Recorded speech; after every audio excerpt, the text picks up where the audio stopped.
잊어버린 고향 태초를 찾아서 25번째 은혜의 시간을 나누도록 하겠습니다. 시편 95편 7절과 11절까지 말씀을 읽으면서 시작하겠습니다.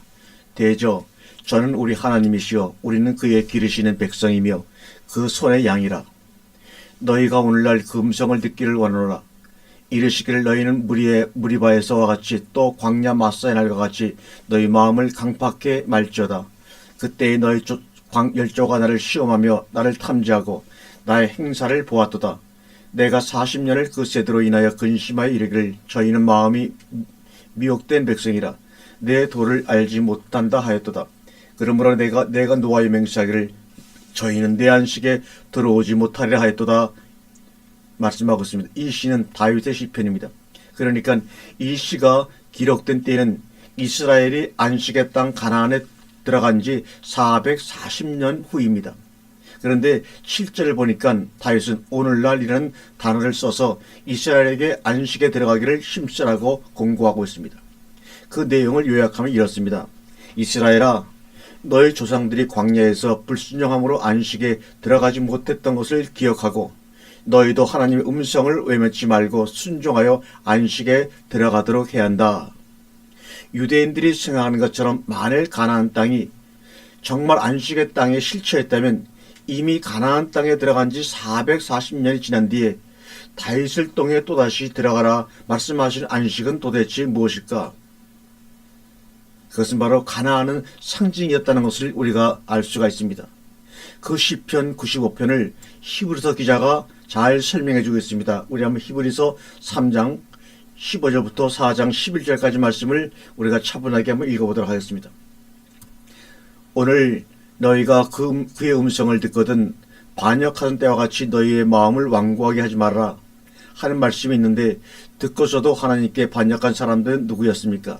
모세 인도로 에집트에서 나온 사람 모두가 아니었습니까? 하나님께서 40년 동안 누구에게 진노하셨습니까? 죄를 짓고 시체가 되어서 광야에 쓰러진 그 사람들에게 아닙니까? 하나님께서 누구에게 하나님의 안식에 들어가지 못하리라고 맹세하셨습니까? 순종하지 않은 사람들에게 하신 것이 아닙니까? 우리는 결국 그들이 들어가지 못하는 것이 믿지 않았기 때문에 원합니다. 이것을 표준 성경으로 다시 한번 읽겠습니다. 히브리서 4장 1절이요.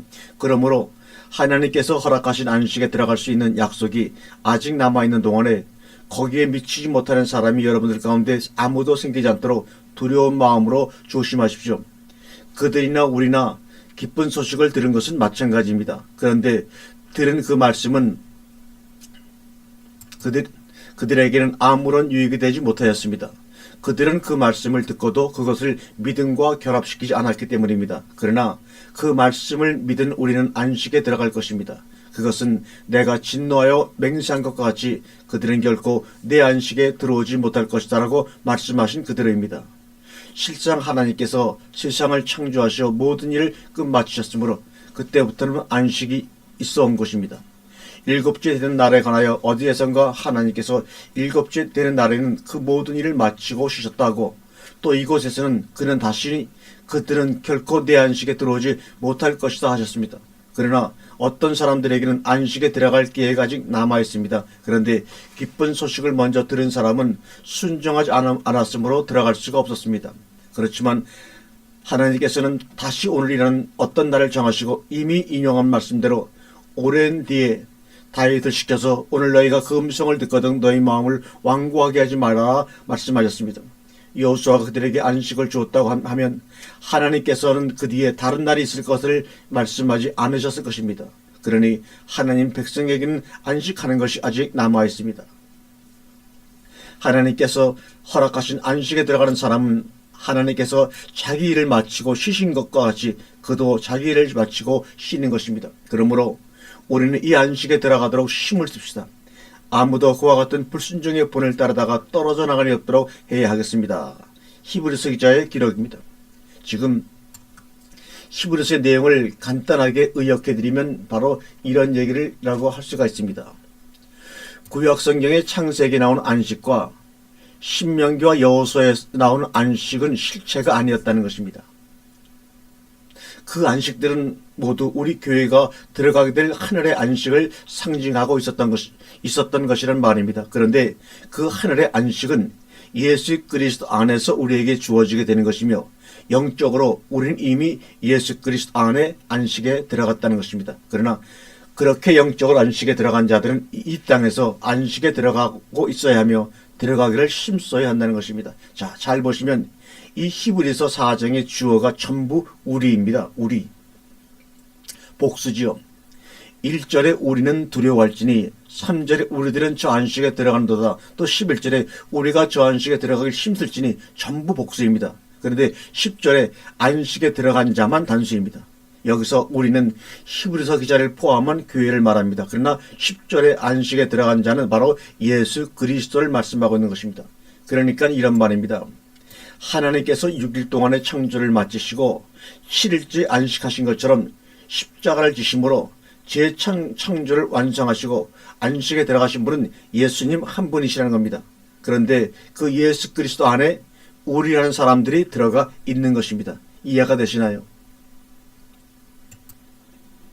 그러나 그 예수 그리스도 안에서 안식에 들어가게 될 하나님의 백성들은 지금 안식에 들어가기를 힘써야 하고 현재 두렵고 떨리는 마음으로 안식에 들어가고 있어야 한다는 것입니다. 다른 말로 하면 예수 안에서 하나님의 안식에 들어간 성도들은 그 삶 속에서 안식에 들어가기를 힘쓰고 두렵고 떨리는 마음으로 안식에 들어가고 있는 삶의 열매가 나타난다는 것입니다.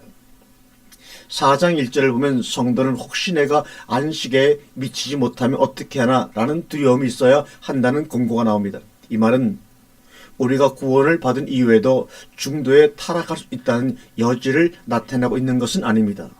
이 구절의 진의는 안식에 들어가는 성도들은 반드시 그의 신앙생활 속에서 영적 진보와 성수결의 열심과 분투가 있게 된다는 말입니다. 그러한 열심과 분투와 조바심이 없이 세워라 세워라 하는 사람은 자칫 안식으로 초대되어진 사람이 아닐 수도 있다는 말입니다.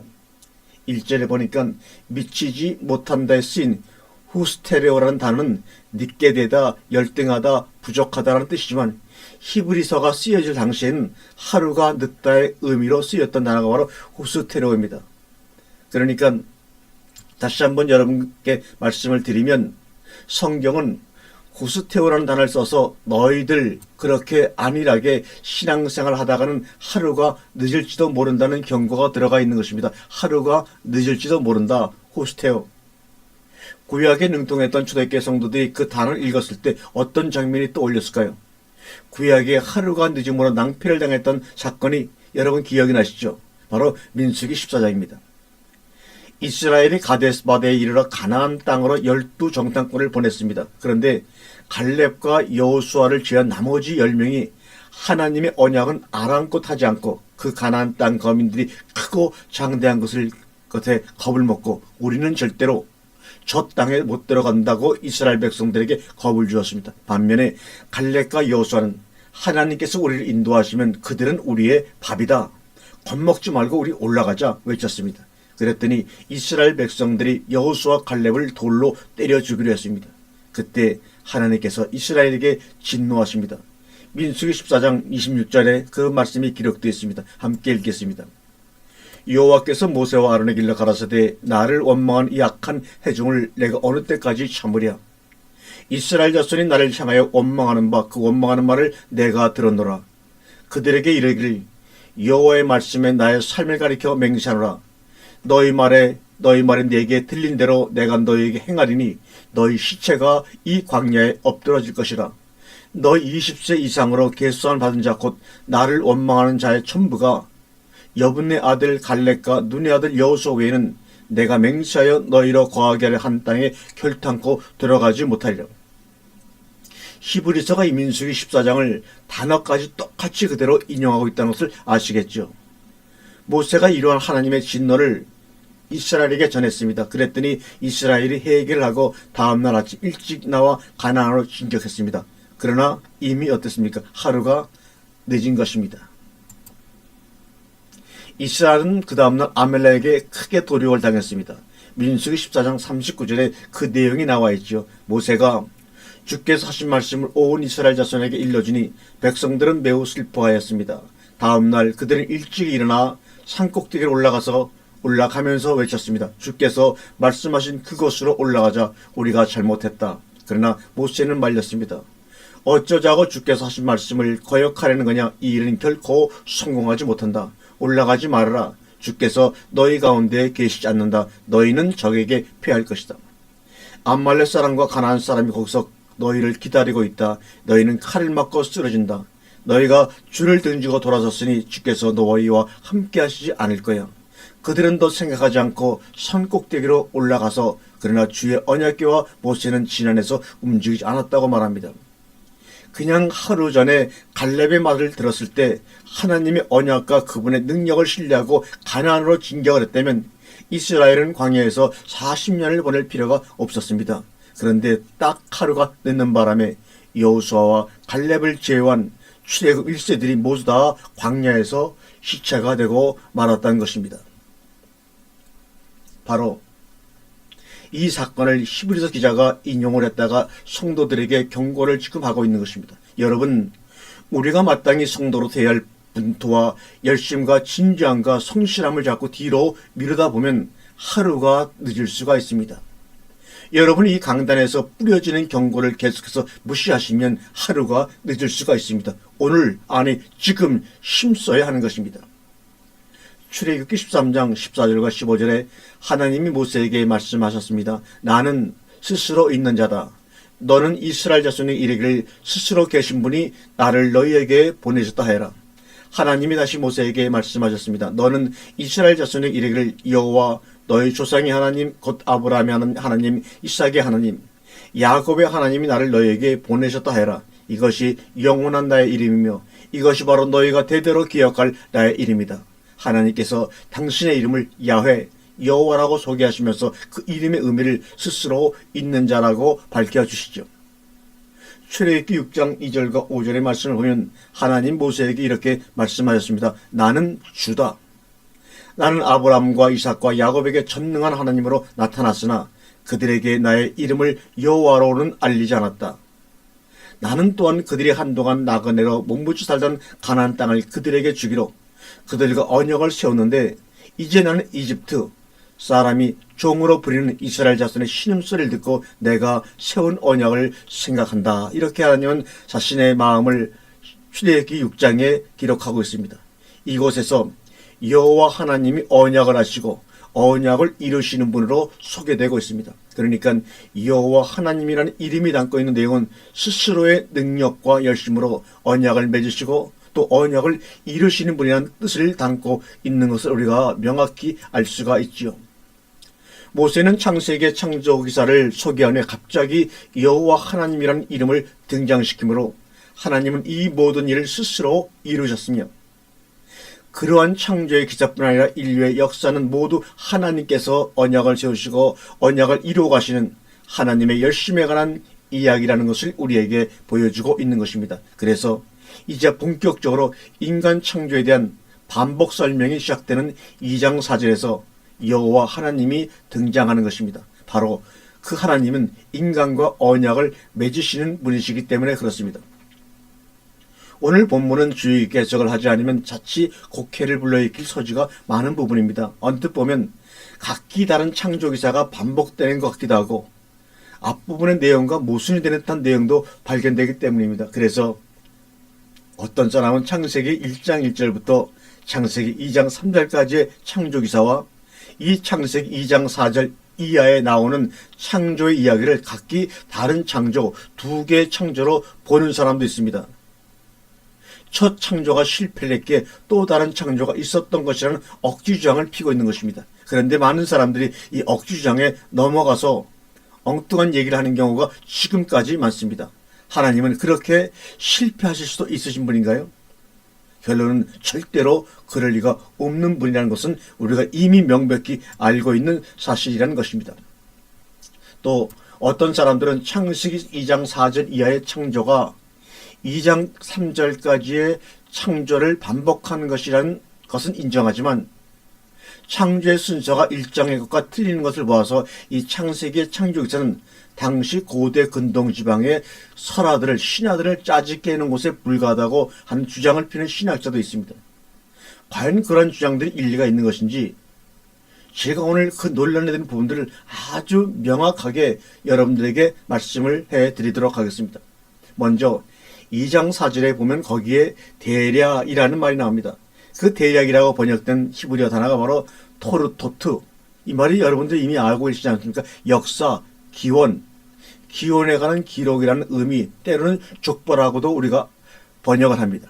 그러니까 대략 이러하니라라는 구절이 의미한 말은 2장 4절부터 전개되는 이야기는 2장 3절까지의 내용이 다른 관점에서 재묘사되는 기록이라는 뜻인 것입니다. 그러니까 2장 4절 이하의 첫 번째 창조가 아니라 두 번째 창조라고 주장하는 사람들은 이 단어 연구조차 제대로 하지 못한 얼치기들인 것을 스스로 시인하는 것이죠. 그런데 5절을 보시게 되면 아담이 창조되기 직전에 천지의 묘사가 좀 이상하죠. 분명히 셋째 날 창조 때 초목과 채소들이 창조되었음에도 불구하고 여섯째 날에 창조된 아담이 창조가 될 때 뭐가 없었습니까? 초목도 없었고 채소도 없었다고 기록이 되어 있습니다. 조금 이상하지 않나요? 그 이유는 바로 이렇습니다. 창세기 2장 3절까지의 창조기사는 천지 창조의 전체를 개괄적으로 기록한 것이지만 2장 4절부터는 하나님과 언약을 맺는 언약의 당사자인 사람의 초점을 두고 기록하고 있는 것입니다.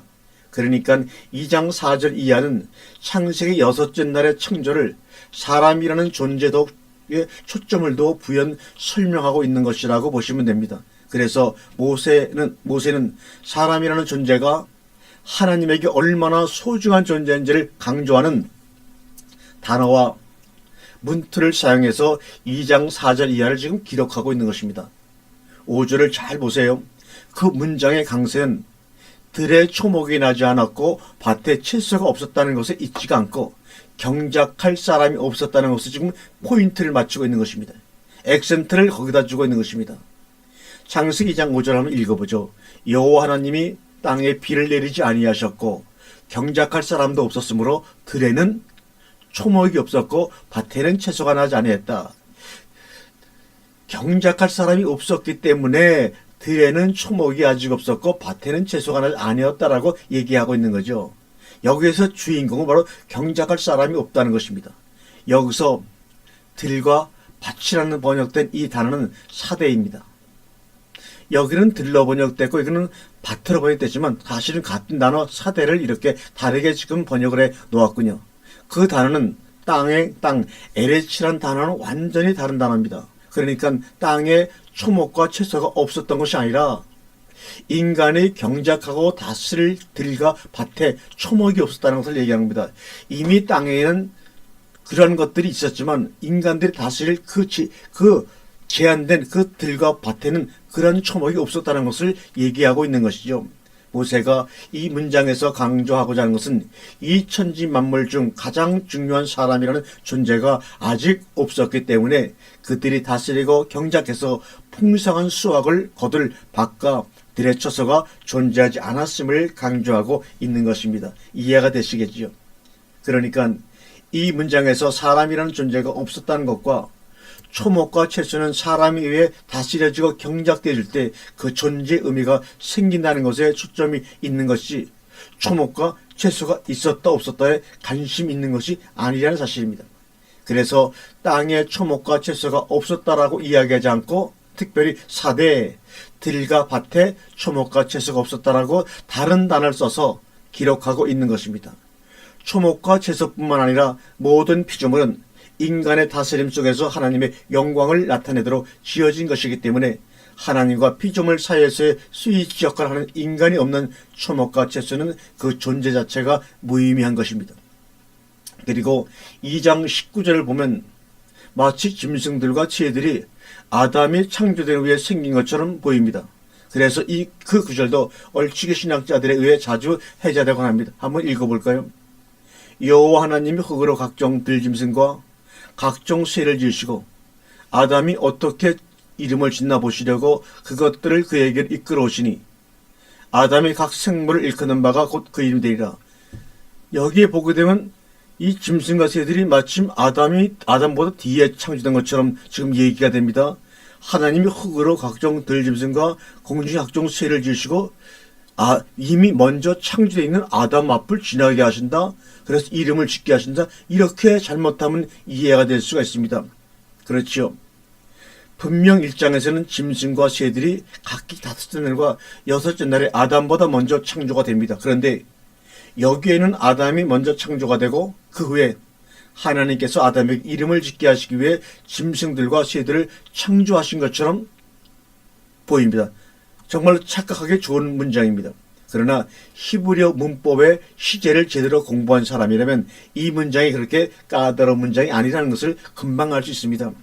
히브리어에서 동사의 정확한 시제는 문맥에 의해서 결정이 됩니다. 그러니까 이 구절에 나오는 지으시고 아자르는 NIV 영어 성경처럼 had formad나 아니면 having formad로 해석해야 맞는 것입니다. 그러니까 직역을 하면 이렇습니다.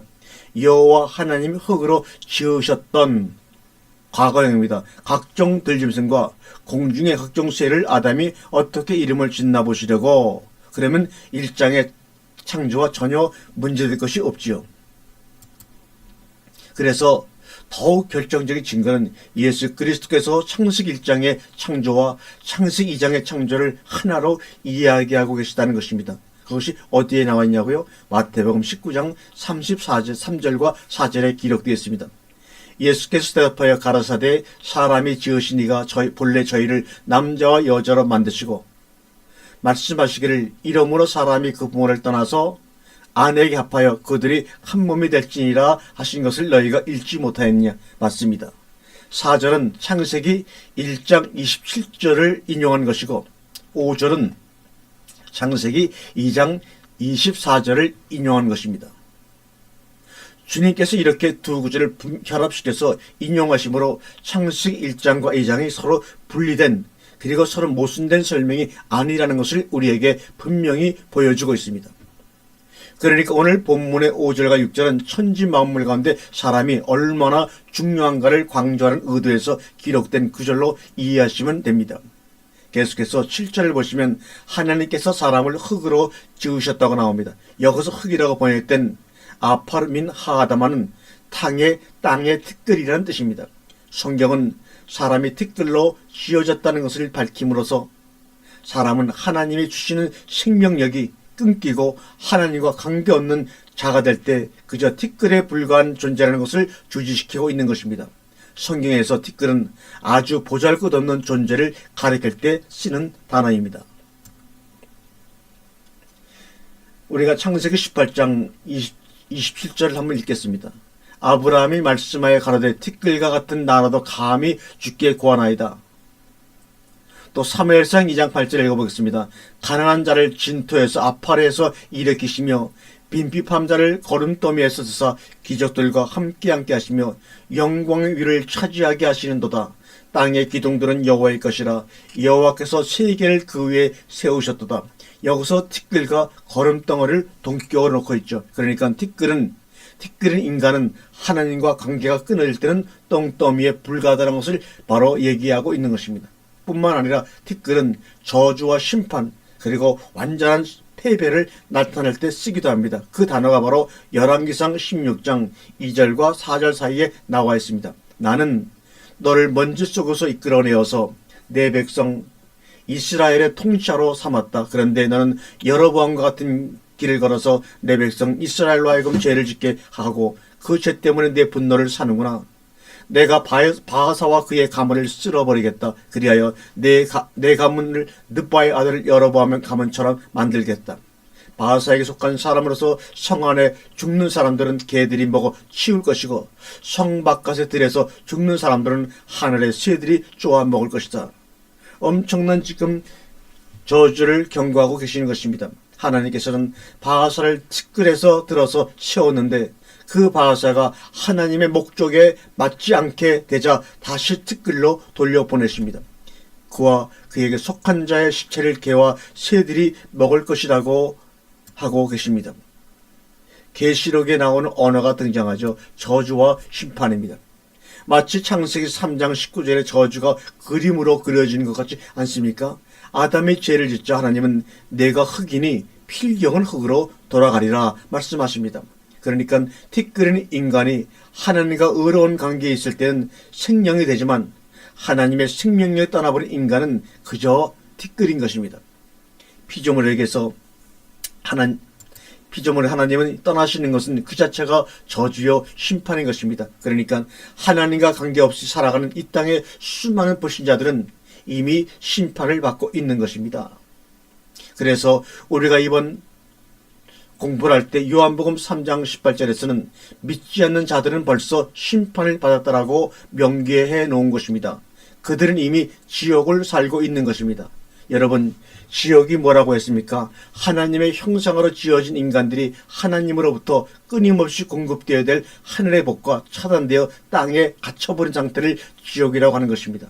그런데 마귀가 사람들이 그 지옥을 자각하지 못하도록 달콤하고 짜릿한 것들을 많이 만들어 놓고 사람들을 바쁘게 해놓았기 때문에 사람들이 느끼지 못할 뿐입니다. 어느 날 사람들이 그토록 오마불망 추구하던 그 달콤한 신구리들이 쏙 빠져버렸을 때 그때 비로소 하나님과 관계없는 상태인 지옥을 실감하게 될 것입니다. 그러나 우리 성도들은 이미 이 땅에서 하나님과 관계없는 삶이 얼마나 공허하고 허무하고 고통스러운 삶인지를 알게 된 자들인 것입니다. 그래서 최선을 다해 믿음 안에서 거하려고 하는 것입니다. 여호수아 우리가 7장 6절 말씀은 여호수아가 옷을 찢고 이스라엘 장로들과 함께 여호와의 궤 앞에서 땅에 엎드려 머리에 티끌을 물어쓰고 저물도록 있다가 아이성에서 패배한 여호수아의 모습을 우리에게 지금 말씀하고 있는 것입니다. 바로 티끌의 모습이죠. 이렇게 성경에서 티끌 아파르는 저주요 심판이요 패배요 보잘것없음의 상징인 것입니다. 어떤 사람이 아무리 부를 쌓고 명예와 인기를 누린다 해도 하나님과의 관계가 없는 자가 될 때 그 사람은 저주와 심판과 패배의 보잘것없는 티끌일 뿐인 것입니다. 그러한 관점에서 주위를 둘러보면 부러운 사람이 별로 없어요. 그리고 그 사실을 아는 사람은 절대 교만할 수도 없습니다. 우리가 요한복음을 공부할 때 확인했듯이 생명은 그리스도 안에만 있었습니다. 그러니까 그리스도가 없는 사람은 아무리 그 외양이 화려해도 죽은 사람 티끌인 것입니다. 우리는 사람의 가치를 그가 그리스도 안에 있는 사람이냐 아니냐로 판단할 수 있는 것이지 그가 가진 재산이나 외모나 재력 같은 것으로 사람의 가치를 판단해서는 우리 안 되는 것입니다. 얼마 전 어떤 한국의 여자 배우가 프로포즈 선물로 남자친구에게 2억 원 상당의 벤츠 자동차와 5억 원 상당의 7캐럿짜리 다이아몬드를 반지를 받았다고 해서 세간의 부러움을 산 적이 있습니다.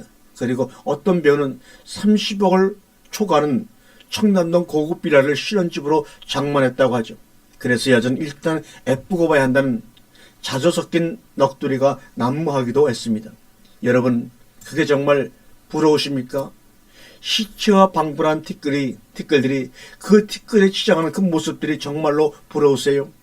우리가 정말로 그리스도인이 맞다면 우리의 가치관은 이제 변해야 합니다.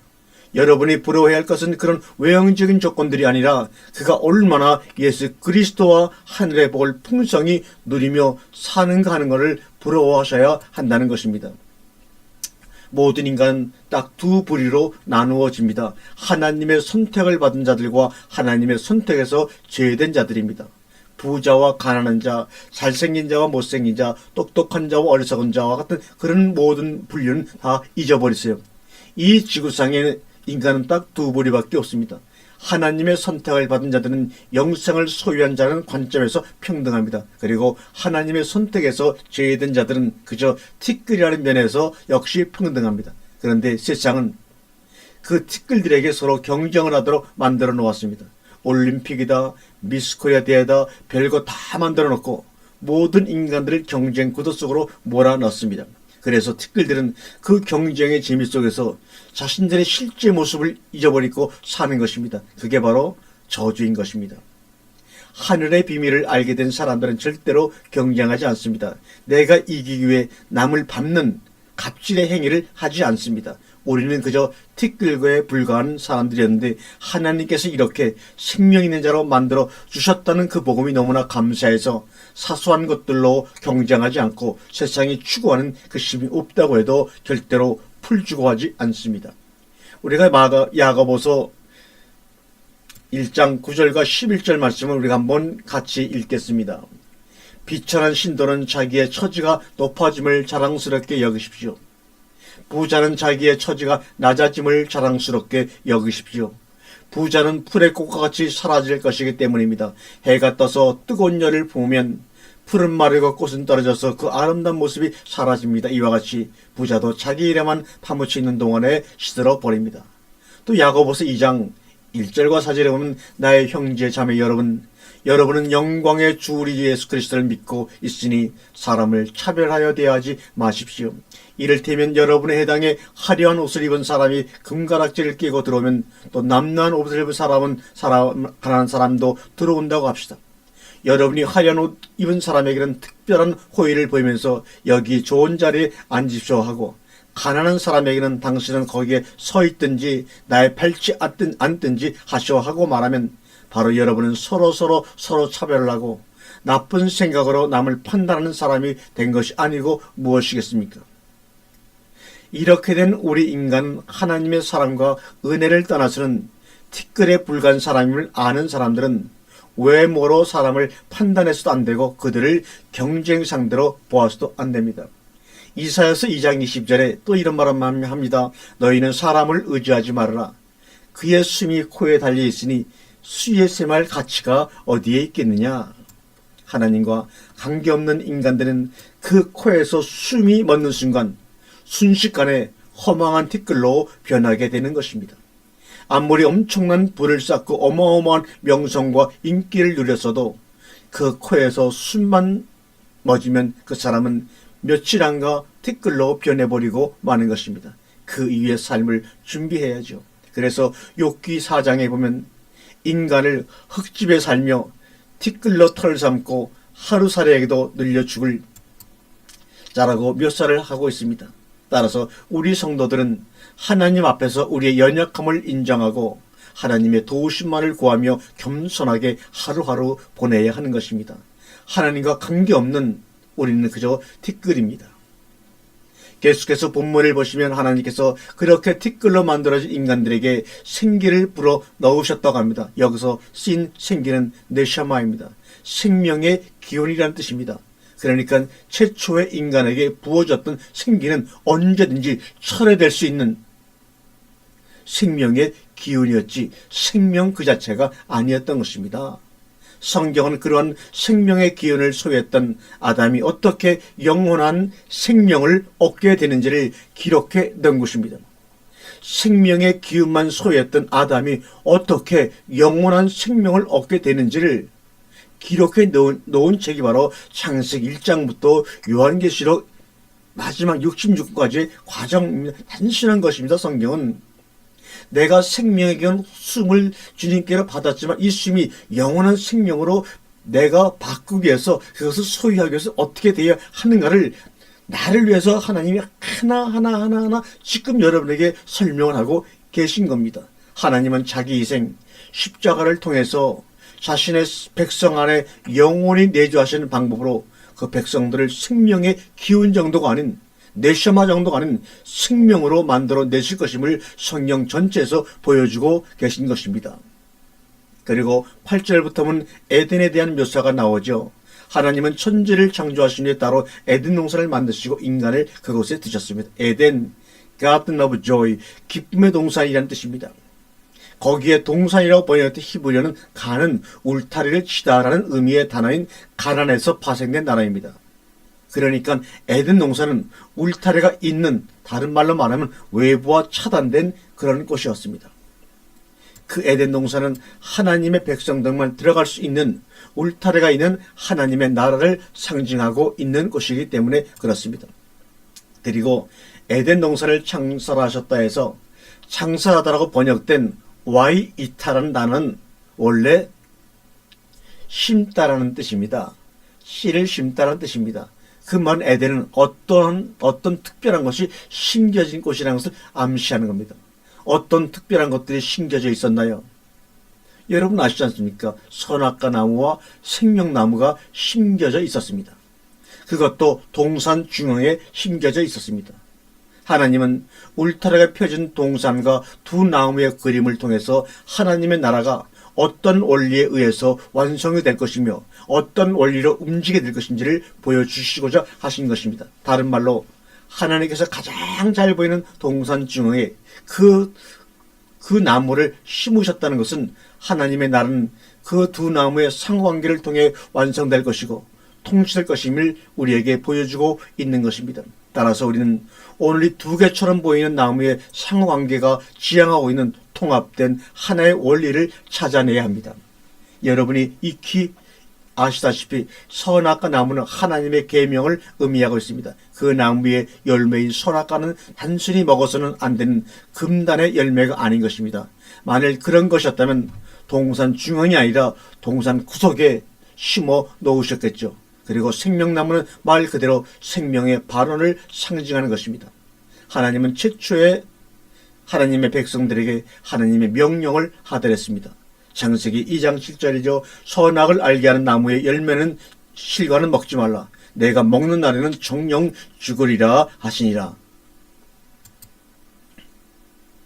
하나님께서 최초 인간에게 하나님의 계명을 주시고 그 계명을 어길 시에는 죽이시겠다고 말씀을 하셨다는 것은 인간은 하나님의 말씀에 순종하는 자리에서만 살아있는 존재라는 뜻이 되는 것입니다.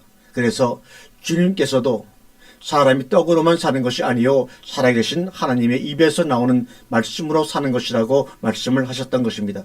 그러니까 인간이 하나님이 주시는 복을 누리면서 살아있을 수 있는 유일한 길은 하나님의 말씀에 순종하며 그분 자식께 전부를 의뢰하는 방법밖에 없는 것입니다. 따라서 하나님의 계명을 상징하고 있는 선악과 나무를 통과하지 않고는 생명나무로 나아갈 방법이 없다는 것입니다. 계시록 2장 7절이 그 얘기를 하고 있습니다. 귀 있는 자는 성령이 교회들에게 하시는 말씀을 들을지어다. 이기는 그에게는 내가 하나님의 낙원에 있는 생명나무의 과실을 주어 먹게 하리라.